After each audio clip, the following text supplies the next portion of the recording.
గోపికలు యశోదాదేవిని పట్టుకుని ఏడుస్తూ కృష్ణుణ్ణి ఉద్దేశించి ఇలా అన్నారు. గోపాలకృష్ణ, మేము ఎదురు వస్తే రోజు నీవు మాకు ఎదురు వచ్చేవాడివి. ఈనాడు మేము వచ్చినా నీవు రావేమి? మేము వస్తే నీవు దయతో మమ్మలను చూచేవాడివి. నేడు మేము చూచినా నీవు చూడవేమి? మేము నీ దగ్గరకు వస్తే నీవు మా దగ్గరకు వచ్చేవాడివి. మేము సమీపించినా నీవు మా చెంతకు రావేవి. మేము కృష్ణా అని పిలిస్తే ఓ అని ఉత్సాహంగా పలికేవాడవు. నేడు మేము గొంతెత్తి పిలిచినా నీవు పలుకవేమి? మేము నిన్ను స్మరిస్తే చాలు, నీవు మమ్మలను స్మరించేవాడవు.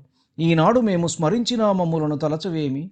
అయ్యో ఇదేమిటి అంటూ భక్తితో పరవశులైన వారు మాట్లాడే విధంగా గోపికలందరూ పలుకుతూ చేష్టలు దక్కిపడిపోయారు.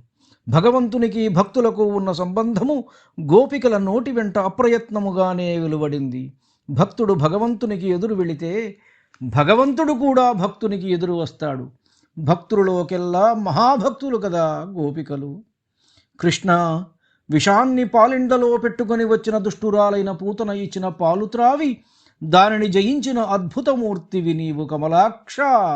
అటువంటి నీకు ఈనాడు ఈ పాము విషం ఎక్కినదంటే ఇంతకంటే ఆశ్చర్యమేమున్నది? అయ్యో కన్న తండ్రి, ఆ క్రూరమైన పాము కోపంతో నిన్ను కాటు వేస్తూ ఉంటే భయంతో ఎంతగా కంపించిపోయినావో, ఈ పాపిష్టి విధిని ఎంత తిట్టుకున్నావో, మమ్ములను తలచుకొని ఎంత బాధపడ్డావో. చిన్ని కన్నయ్య, ఈ పాపిష్టి పాము మమ్ములను కరవకుండా నిన్నెందుకు కరిచిందిరా? నీవు క్షేమంగా ఉంటే మమ్ములను రక్షిస్తావు.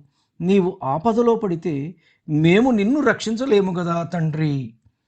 పన్నగము మమ్ము గరువక నిన్నేటికి గరచె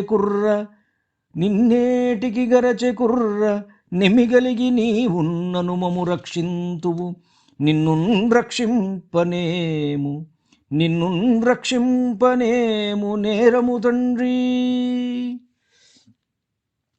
మా గోకులంలో పుట్టిన వారందరిలోనూ నీవే ఉత్తముడవు. ఇప్పుడు తల్లిదండ్రులమైన మమ్ములను గౌరవంగా చూడవేమి? నీ తోడి మిత్రులతో మాట్లాడవేమి? నీ పాదాల అందెలు మనోహరమైన శబ్దాలు చేస్తూ ఉండగా నాట్యమాడవేమి? నీ తల్లుల ఎదుట గోపికలతో హాస్యాలాడవేమి? మాట్లాడవేమిరా నాయనా? చెవులున్నందుకు సార్థకంగా మేము వినేటట్లు ఇంక మాతో ఎవరు మాట్లాడతారు? కాలుసేతులు సార్థకమయ్యేటట్లు మా పైకి ఎగబ్రాకి ఎత్తుకోమని ఇంకెవరు మమ్ములను అడుగుతారు? కన్నులు కృతార్థములయ్యేటట్లు ఇంక ఎవ్వరు చిరునవ్వు కురిపించుతారు? మా నాలుకలు ధన్యములయ్యేటట్లు మా చేత పాటలెవరు పాడిస్తారు తండ్రి? నీవు పాముకాటు పాలైతే ఇంక మాకు ప్రభువులెవ్వరు? నిన్ను పోగొట్టుకొని వెనుదిరిగిపోలేము. మాకు నీతోనే లోకము, నీవు లేని ఈ లోకము, ఈ జీవితం మాకెందుకు? ఇలా దుఃఖిస్తూ ఒకరినొకరు పట్టుకొని ఏడుస్తున్నారు. కృష్ణునితో పాటే ఆ మడుగులో పడి మనము చచ్చిపోదాము అంటూ కృష్ణుడి విరహం భరించలేక దుఃఖాగ్నిలో తపించిపోతూ మడుగులో పడబోతున్న యశోద మొదలైన వారిని చూసి బలరాముడు, మీరు ముందు ఏమి జరగబోతున్నదో తెలుసుకోకుండా ఉన్నారు. ధైర్యం వదిలిపెట్టడం వలన ప్రయోజనం లేదు. ఓర్పు వహించి చూస్తూ ఉండండి అన్నాడు. అతడు భగవంతుని అంశ, కృష్ణుని శక్తి ఎటువంటిదో తెలిసినవాడు. తనను గురించి గోకుల నివాసులైన స్త్రీలు బిడ్డలు అందరూ దుఃఖించడం చూస్తూ కృష్ణుడు ఒక ముహూర్త కాలం మానవమాతృని వలె మౌనం వహించి ఊరకున్నాడు. మరుక్షణంలో కృష్ణుడు ఉన్నట్టుండి తన శరీరం ఒక మాటుగా బాగా పెంచాడు. కాళీయుని దేహం కుమిలిపోయి, చుట్టలు సడలిపోయి, పడగలు వేడెక్కిపోయి, అవయవాలు సడలిపోయాయి. అతడు కరవడం మాని అలసిపోయి ఆయాసంతో పెద్దగా నిట్టూర్పులు విడుస్తూ తలలు నెమ్మదిగా పైకి ఎత్తాడు. ముక్కుల నుండి రక్తం చిమ్ముతూ ఉండగా విషాదంతో దిక్కులు చూస్తూ కృష్ణుణ్ణి వదిలి దూరంగా నిలబడ్డాడు.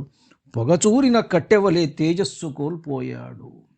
భయం గాని సంకోచం గాని ఏమాత్రమూ లేకుండా మహావీరుడైన కృష్ణుడు తన చేత్తో కాళీయుని పడగలపై ఒక చరపు చరచాడు. గరుత్మంతుని వలె దౌడల వద్ద గట్టిగా ఒడిసిపట్టి ఆ పామును గిరగిర తిప్పి విసరికొట్టాడు. ఆ పాము కన్నుల నుంచి దుష్ట విషం అగ్నిజ్వాలలతో వెలువడింది. అంతటితో ఆ క్రూర సర్పంలోని గర్వం సర్వం అణగిపోయింది. వెరమెరలేని ఎట్టి బలు వీరుడు కృష్ణకుమారుడొక్కచే జరచి ఖగేంద్రు చందమున చక్కన దౌడలు వట్టి కన్నులం జొర జొర దుర్విషానలము జొబ్బిలుచుండగనెత్తి లీలతో జిరజిర ద్రిప్పి వైచె పరిశేషిత దర్పము క్రూర సర్పమున్. ఇట్లు వేగంబుగా నాగంబు వీచి వైచి జగజ్జట్టి అయిన నందుని పట్టి రెట్టించిన సంభ్రమంబున ఈ విధంగా పామును వేగంగా తిప్పి తిప్పి విసిరి కొట్టి జగజ్జట్టి కృష్ణుడు రెట్టింపు ఉత్సాహంతో విజృంభించాడు. ఆ కాళీయుని పడగలు అనే విశాల మంటపం మీద బాలకృష్ణుడు అనే ప్రఖ్యాత నర్తకుడు ఎక్కి నిలబడి అతి నైపుణ్యంతో నృత్యం చేశాడు. ఆ పాము పడగల మంటపం పద్మరాగాలు మొదలైన రత్నాల చేత ప్రకాశిస్తున్నది. ఆ నృత్యానికి సహకారం చేస్తున్నట్లుగా యమునా నదిలో కదలే తరంగాల ధ్వనులు చక్కని మృదంగ ధ్వనులుగా ఉన్నాయి. ఆ బృందావనంలో తిరుగుతూ ఉన్న తుమ్మెదుల మధుర సంగీతం గాయకుల గానంలాగా వినపడుతున్నది.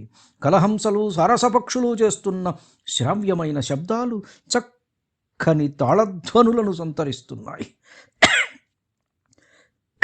ఆకాశంలో నుండి చూస్తూ ఉన్న దేవతలు, గంధర్వులు మొదలైన వారు సభలో ఆసీనులై ప్రేక్షకుల్లాగా ఉన్నారు.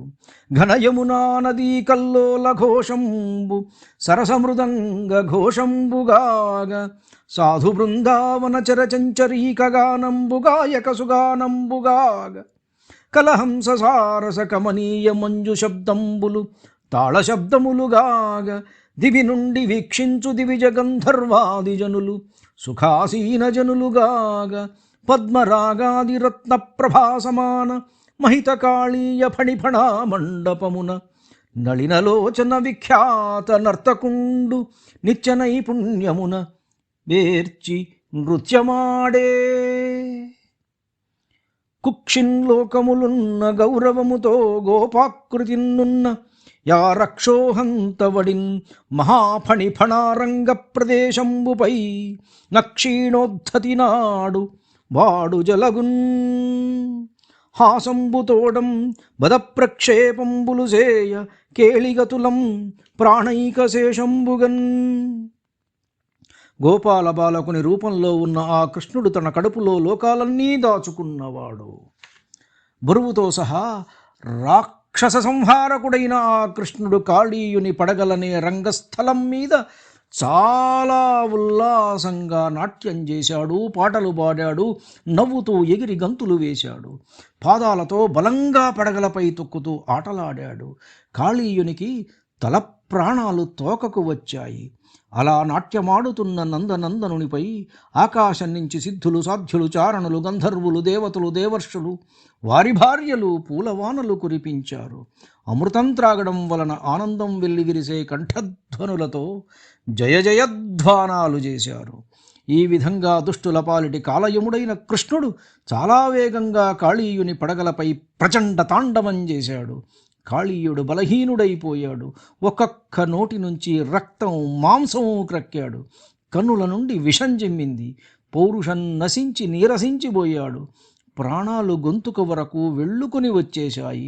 దిక్కులు చూస్తూ తనలో ఇలా అనుకున్నాడు కాళీయుడు, నా విషాగ్నిజ్వాలలు సోకితే చాలు, దేవతలైనా నీరసించిపోయి గిలగిలగొట్టుకొని చచ్చిపోతారు.